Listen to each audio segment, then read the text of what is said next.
İnsan başa düşsə ki, namazın ona xeyri yox, çox xeyri var. Çox faydası var. O xəstə olanda da namazını qılar.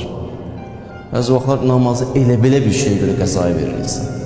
Məsələn, deyir, işlədiyim yerdə orada şərait yoxdur, bir dənə sual verir, qıla bilərəm, oradakılar deyir ki, məsələn, yox, da sonra yox, dayını qılmadı, getdi. Bu, üstə düşdə məsələn, cəhd elə də bir yollar axtar. Niyə? Çünki namazın xeyirli olduğunu bilirdi, çox xeyirli olduğunu bilmirdi. Namazı tərk eləmək ziyan olduğunu bilirdi, çox ziyan olduğunu bilmirdi.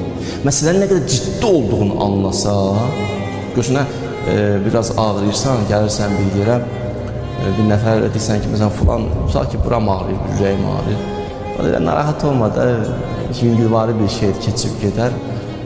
Amma istəyirsən bir özünü ilə, bir həkimə göstərirlər.